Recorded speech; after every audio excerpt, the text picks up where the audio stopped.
Today's episode of Recovery Survey is fueled by Brainwash Coffee Company. I'm sure you've heard that drug and alcohol use is on the rise, especially during the pandemic, and Brainwash Coffee Company is working to raise money and awareness to support people seeking help. They donate 50% of their profits, and their mission is to give back to the amazing recovery community. Their why is bold and their coffee is fresh, so if you want to sip on an amazing brew that warms your mind, body, and soul, then visit brainwashcoffeeco.com and use promo code RECOVERYSURVEY at checkout to get $5 off your first order. Brainwash Coffee Company. Simple coffee for complicated people.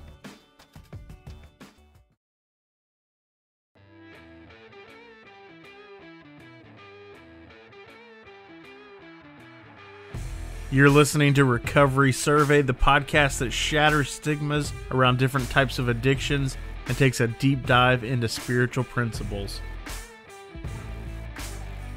After, 3, 4, 5 days of being awake, I was just praying to God not to wake me up anymore. I was like, I have nothing left to live for.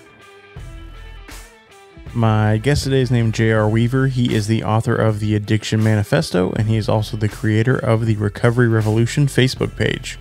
Welcome to the show, J.R.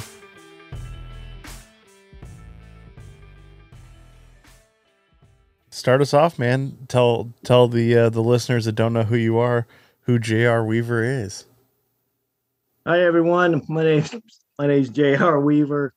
I am a person in long-term recovery from substance use disorder and mental health disorders. I've been diagnosed with PTSD, anxiety, depression, substance use, and pretty much everything. I'm an Army vet. I'm also a graduate of Charleston County Adult Drug Court. I am the senior mentor for Veterans Treatment Court. I'm also the author of the Addiction Manifesto and the creator of the Recovery Revolution Facebook page and 501c3 nonprofit. And Brett's boss. That's right. That's right.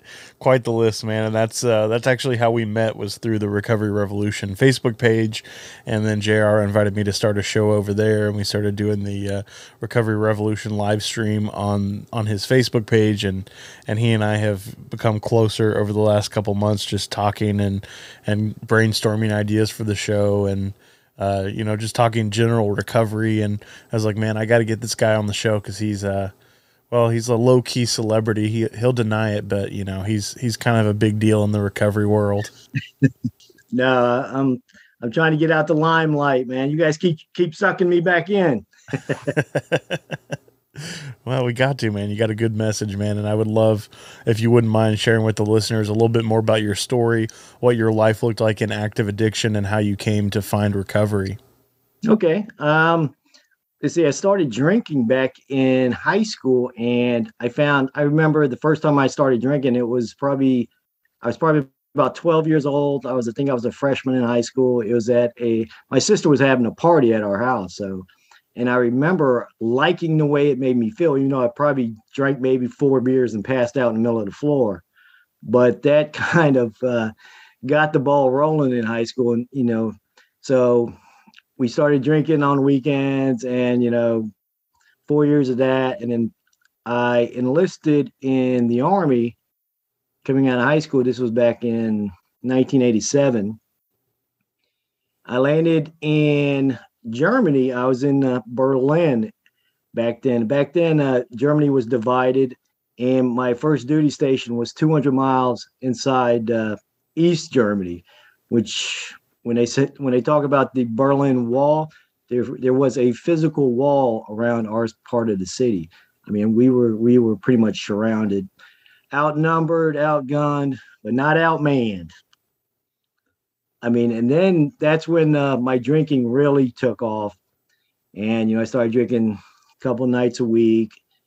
And back then, the military really didn't shun drinking as long as you could perform your duties the next day, which I had no issue. I was pretty much a functioning alcoholic back then.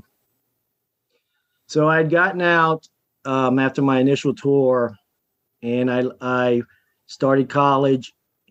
And probably, a couple classes in, there was a big change for me. I mean, I felt like I was out of my environment. So I turned to drinking even more. And I started drinking, every night. And then it got so bad that I was drinking before classes just to feel normal in class, which, I never really could. So fortunate for me, I had gotten during my first semester, I gotten recalled back into the service for OEF, and I was reactivated. Spent some time away for that, and and I found that being back surrounded back by other Army vets really kind of helped me. But I didn't fit the pieces together until I was released, and then tried to go back to college, and things were really out of whack then. And I found, I ended up burning through my Army College fund, my GI, my whole GI Bill in about 6 years, and I actually only finished probably maybe, you know, not even a quarter of the classes that I had started. I couldn't sit in class. That was my issue. I could pass the class, but I wouldn't meet attendance requirements because I just couldn't feel comfortable. So after about 6 years of that, I was like, man, I noticed I was in such I knew I was borderline alcoholic back then. That's what I thought.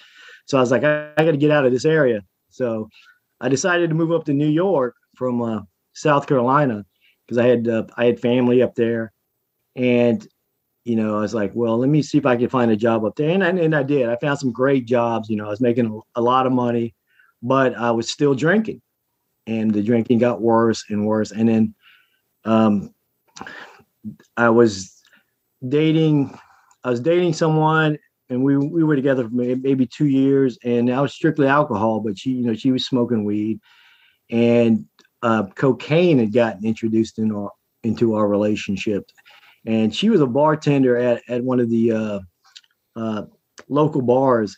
Is more like a Coke bar. So we found ourselves going through the sniffing lines in the bathroom, drinking, and then heroin got involved, mushrooms got involved, ice, pretty much everything that we could find, we were trying.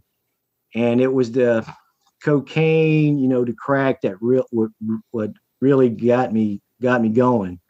So, it started off as, a weekend thing like, addiction normally does. And then it just progressed to the point to where, okay, doing it on a weekend, maybe I'll do it on a Wednesday too. And the next thing I know, I'm doing it every day, and then I find myself at my job, sneaking out to my car to do drugs during the middle of the day. I had my dealer coming to my job to bring me 20s and 30s, So long story short about that is I ended up losing my job, losing the place that I was renting, and I was like, well, it's time for me to go back home because this is a total shit show. So I packed up my Jeep, moved back to South Carolina thinking, I'll just start over down here. I won't use the drugs, I won't drink as much. But that's just the fairy tales we tell ourselves. So I wasn't home for maybe a week, 2 weeks maybe, and I was like, you know what? I know where the dope spot's at. Let me go grab a little something. So, and I did, and and everything just collapsed on me down here. And I ended up, I wasn't even home. I wasn't even home a year, I don't think, when I caught my first prison bid. It was for fraudulent checks. I ended up writing checks. I had about 20 checks balance because I was writing on my New York account, which was closed. And down in South Carolina, you get 30 days per check. So I ended up, I think it was Walmart that took me to court, and they issued bench warrants for like 10 of them. So I ended up doing 10 consecutive months up in the SEDC.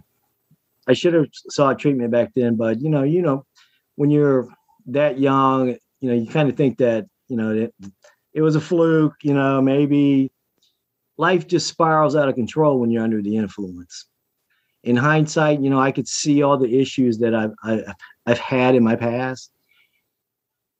And it sucks because I probably wasted a good 25 years of my life, chasing, alcohol, drugs, women, going back to my story, after the first bid, I got out of the bid thinking, oh yeah, now I got my street cred or whatever. So I started running the streets real hard, started hustling for dope, doing whatever I could, I always thought that I didn't have a problem if I surrounded myself with people that were worse off than me. So I had a little crew that I was paying, I was running women. I was doing I was posting escort ads on Craigslist for some of the girls that I knew off the streets. Instead of them doing, $20 a date, I was getting them $100, $200 a date, and we're making a lot of money. And next thing I know is one of the girls I didn't know it then, but one of the girls had gotten caught in a undercover sting, and she gave me up. So next thing I know is she's bringing me marked money, phones are tapped. And I remember the night that I was at my mom's house, actually. And next thing I know, I hear boom, boom, boom, Charleston Vice here to serve a search warrant. They kick in my mom's front door.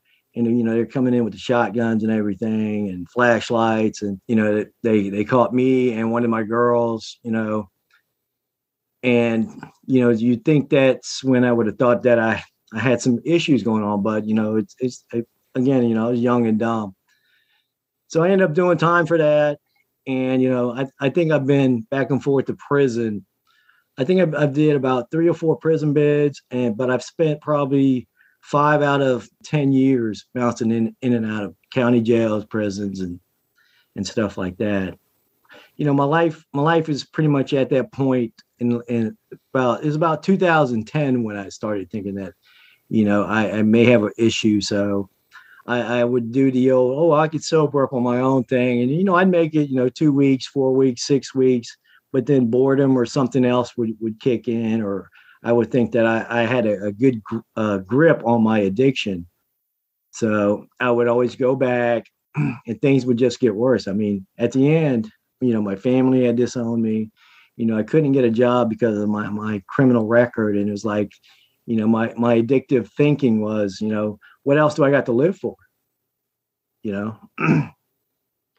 And, during that time, during the last couple of years,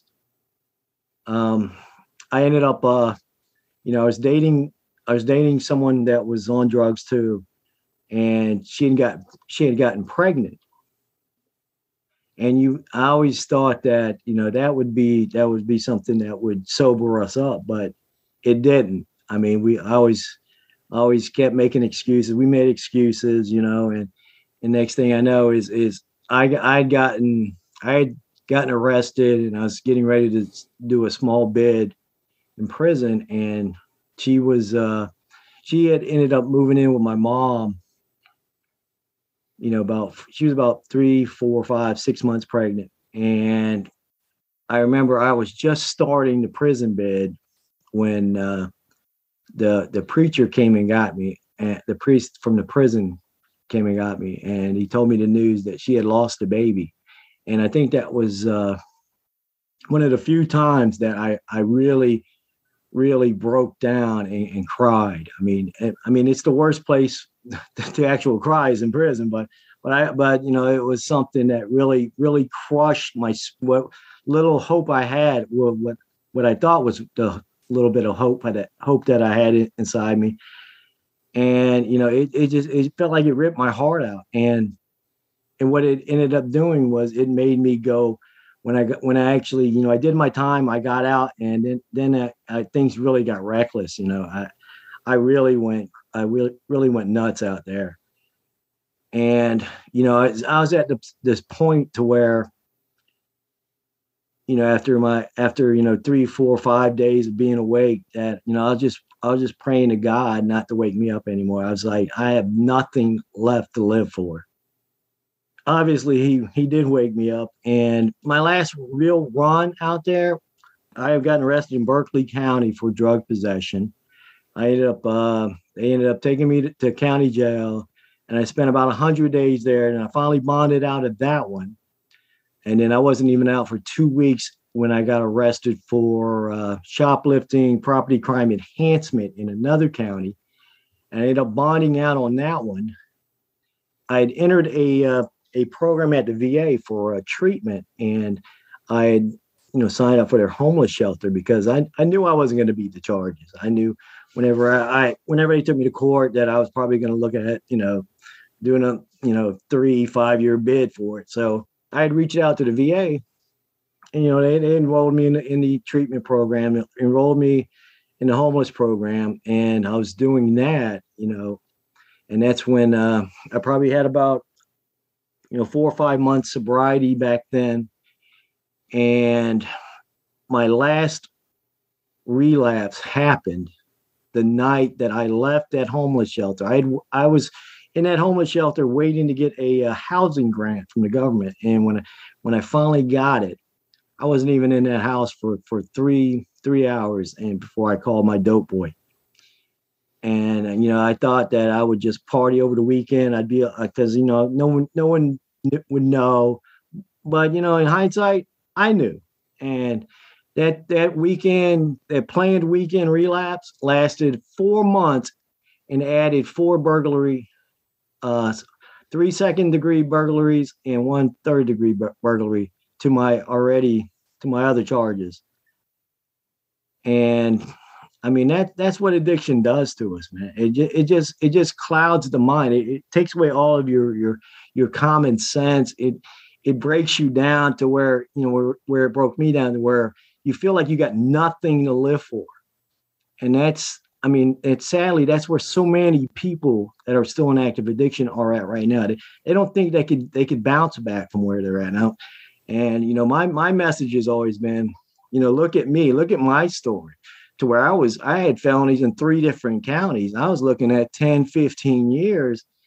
And I didn't have a pot to piss in. I didn't have a car. I didn't have anything.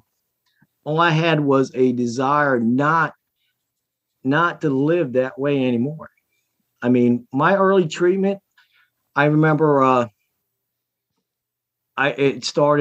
had moved back to my mom's house. I was in drug court. I pleaded in the drug court. I was doing a treatment program at the VA still. And I remember I had to walk a mile to the bus stop. I had to take 2 buses, sometimes 3 buses. Sometimes the buses would quit running because after work I would have to do the drug court classes. I mean, but that's what it took for someone like me. I had to do it every day. For a year straight in that program, I never missed a day, no matter what. If I was sick, I still sucked it up. If my ankle was swollen, I hobbled. Sometimes I remember one time I had to take a cane to walk that mile to the bus stop. You talk about every step. It reminded me that I put myself in that position. I probably could have asked, my sister for help, but I wanted to burn that into my mind that I had put myself into that. I had let my addiction control me, and I refused. I mean, even today, I still refuse to let my addiction sneak back up on me. I mean, that's why I get up, most days I'm up by 5:30, 6 o'clock in the morning, even on my off days. I mean, that's the dedication I have to my own personal recovery. I mean, and being part of, the recovery revolution, that's been a blessing for me. I mean, I started it in December of 2018 with me and my fiance, Carrie Smith, and it's grown to 250,000 followers in 3 years. I mean, that's tells me that there's people out there wanting that extra boost. Maybe they don't know how to ask for help. We have people that message the page, every now and then, but I mean, a lot of people are just so afraid to admit that they have a problem. I mean, that was my problem too, because I didn't know how to ask for help. I mean, coming out of the military, we were trained, to figure things out, and everything I tried, I failed. So it was I think the smartest thing I ever did was ask for help from the VA, and that's where I guess I should go into where I started writing, huh?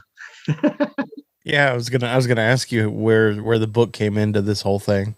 Yeah, the book came in when I was actually I kind of like fast forwarded through the end of the story, but you'd have to roll back to where I had the two felonies. I was out on bond for both of them, and then when I caught the extra burglary felonies, I was already in drug court. So, but I had gotten arrested, so they took me to the third county. So that was my third county in the year, and that's where I sat down and started writing. Something consumed me to where I was like, well, I've been in this same position in the same jails, for 10 out of the last 20 years. Let me do something different, prepare myself. I mean, because back then I didn't know what was going to happen. I mean, I didn't know if they were going to terminate my drug court and just let me face whatever was coming my way. To be honest with you, I didn't have a pot to piss in, dude. They had pictures of me stealing.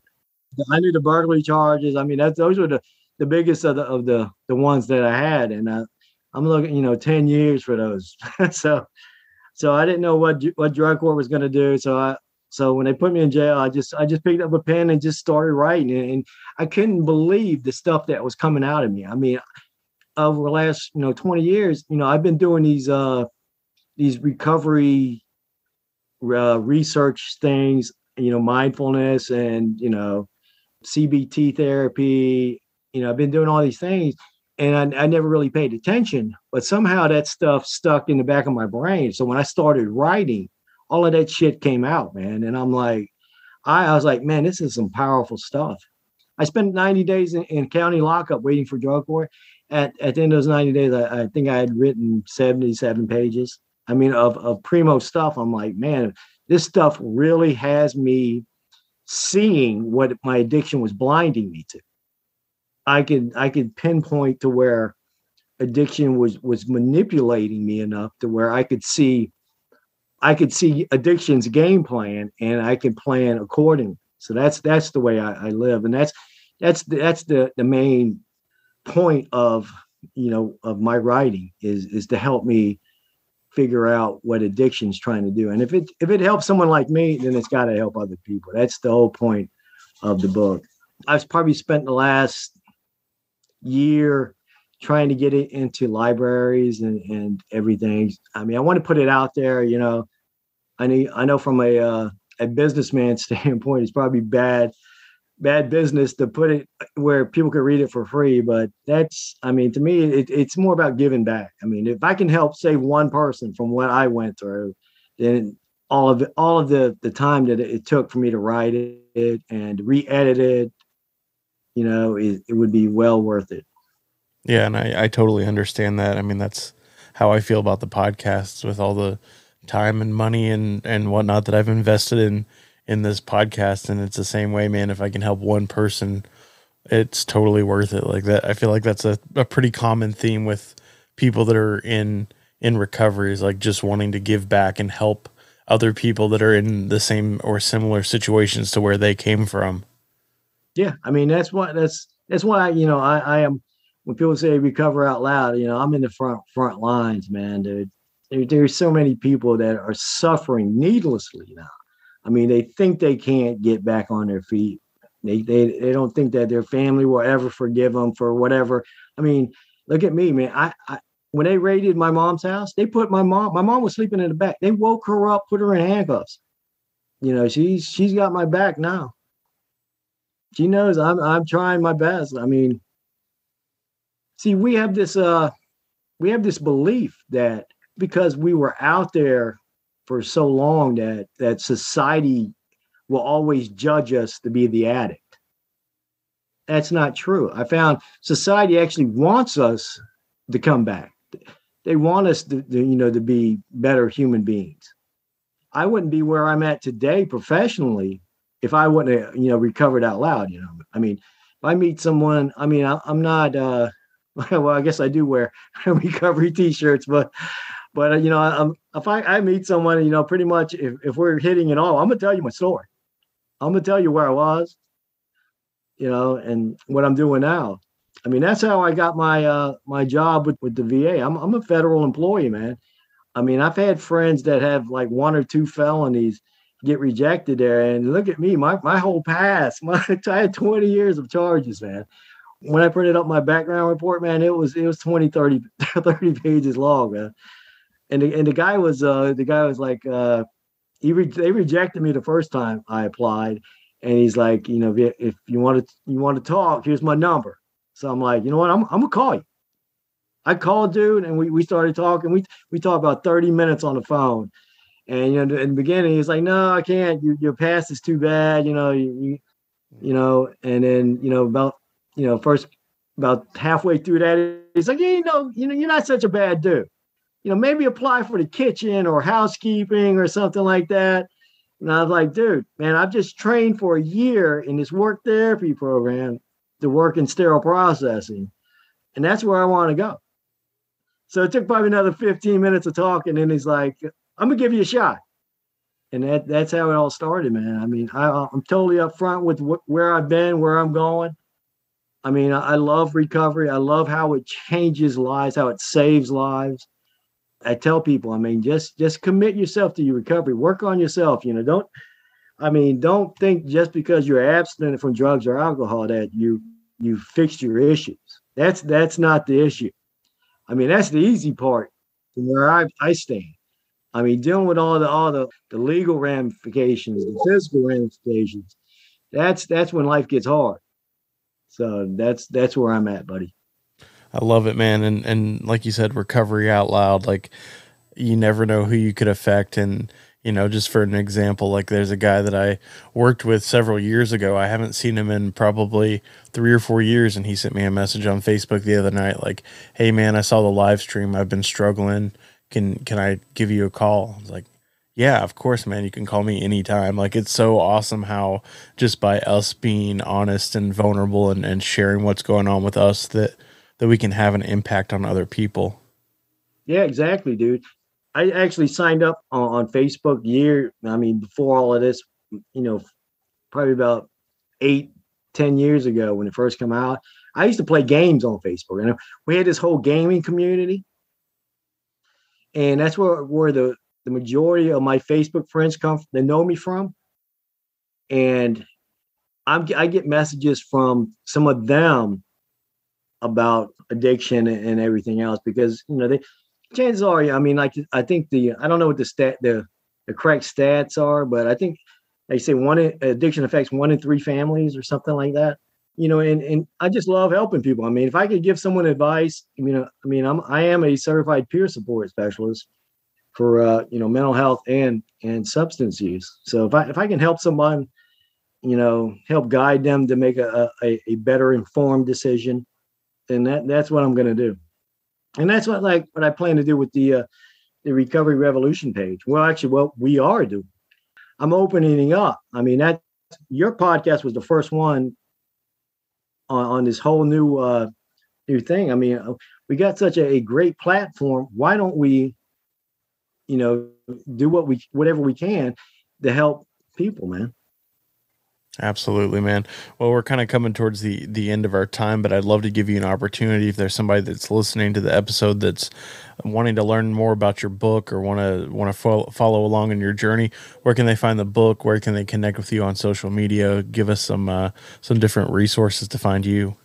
Like I say, my name is J.R. Weaver.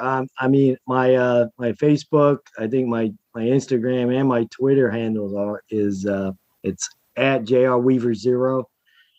My book's called The Addiction Manifesto. You can find, just Google that. It's going to pop off. It's pretty much everywhere now. So he is world famous, and I'll be sure to include links in the show notes. So if you're listening, you can just scroll down and tap on the different links and find out more about JR.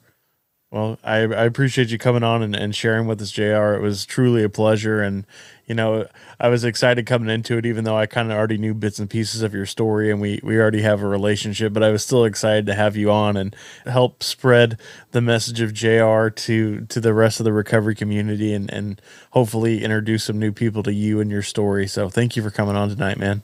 One of these days, you're going to read my book, buddy. I know I am. It's on my to-do list. You read Anna David's in like a day. You read mine in 2 hours, man. Yeah, well, I cheated on hers, so I'm waiting on the audio book. Yeah. All right, I appreciate it, man. I'm glad we finally got a chance to sit down. I know you've been after me for a minute. I've been trying to duck you, man, like Neo in the Matrix. JR, thank you again for coming on the show today, man. I really do appreciate it. Be sure to check out his book, The Addiction Manifesto, and the Facebook page, Recovery Revolution. You can find it at facebook.com/recoveryrevolution100. You've been listening to Recovery Survey. If you got anything out of today's episode, I'd ask you to please leave us a 5-star review and share this episode with a friend. If you'd like to get in contact with us, you can find us at recoverysurvey.com. You can listen to all of our episodes on the website as well as connect with us on social media where you can get previews for upcoming episodes.